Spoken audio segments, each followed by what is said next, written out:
When I asked 2-year-old Jasper to tell me his story, he stood up and started waddling around the room like a penguin.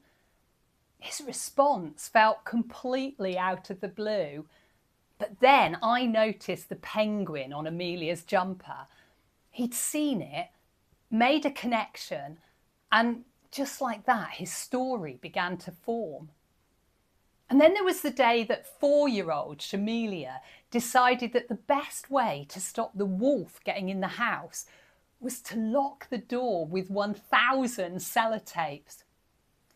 She knew sellotape could stick things to the wall, and halfway through dictating her story, she had a flash of inspiration. If it sticks things to the wall, maybe it could stick a door shut. As she said it, she smiled. She knew it was brilliant, and she was right. So where do ideas come from? Often they begin with a tiny connection, a penguin on a jumper, a roll of sellotape lying on a table, a memory of sticking a picture up on the wall. But ideas rarely arrive as a complete story or a perfect sentence or a neat plan. They grow inside us, formed out of our experiences, the things that excite us. And this isn't just how children find their ideas, it's how all ideas begin for children and adults. A child might crawl around being a cat for ages before she sits beside you and says, "I want to be the cat in my story." In the same way as an adult might play with a character idea long before they write that first sentence. And a story might be inspired by something we noticed, a picture on the wall. I had a child tell me this story once. Apple, ball, cat. Then I noticed that they were staring at the alphabet freeze. By the time the boy got to monkey, nest, orange, I was climbing the walls. But that's the thing about ideas. They come to us from what we have available. It might be a memory, cake, from a birthday at the weekend, or girl lost, from the time they wandered off in the supermarket and felt that sudden rush of fear.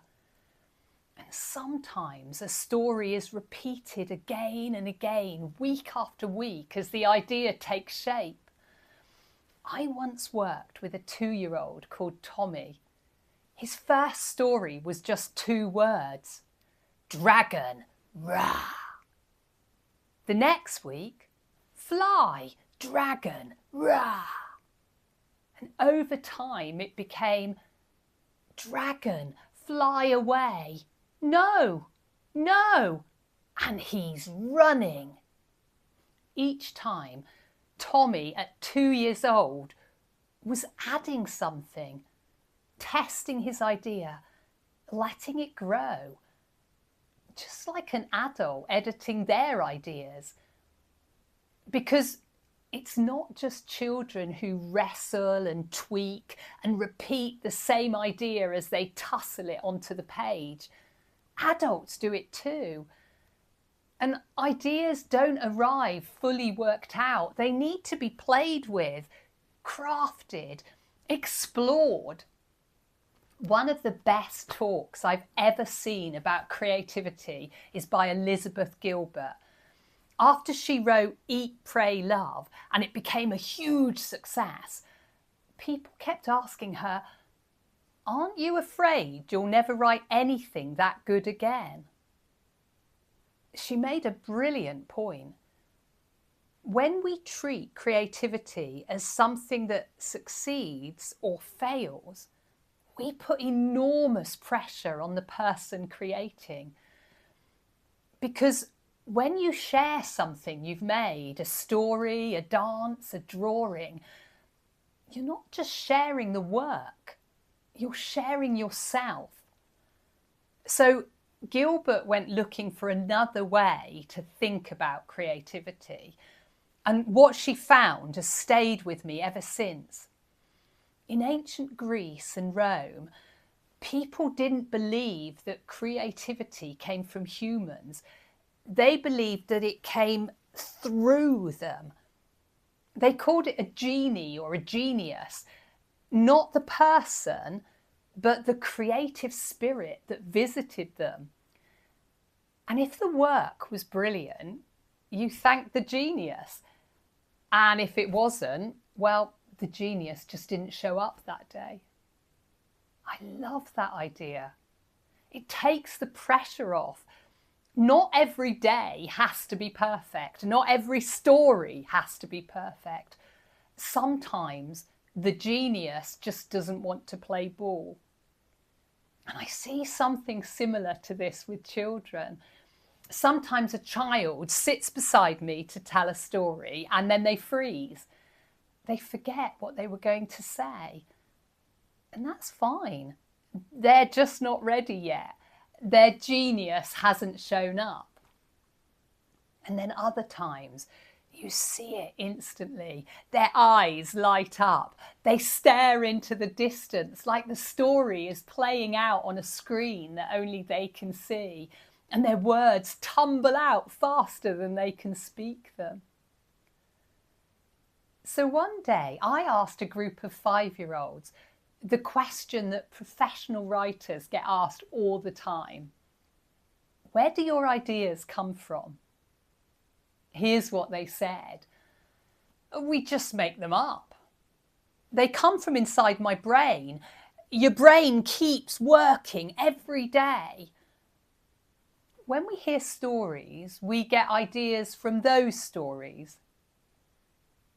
They go from my head into my tummy and down to my feet. They come from the sky and the pavement. A plane gives them to you. My stories come from where dinosaurs live. Mine come from dragons. And when the children had finished, I realised something. Children aren't worried about where ideas should come from. They don't rank them. They don't judge them. They don't wonder if their ideas are good enough. Ideas come from everywhere. One child summed it up perfectly. Stories are everywhere, she said. And I think she's right. An early years setting is like a shared weaving of stories. Ideas pass between children. They reshape them. They make them their own. And when we offer a rich story diet and a space that invites exploration, when we scribe children's stories and act them out, that's when ideas begin to grow. And if that resonates with you, I'd love you to join our story community. And if you know someone who believes in the power of children's imagination, please feel free to share this with them. I'll see you next time.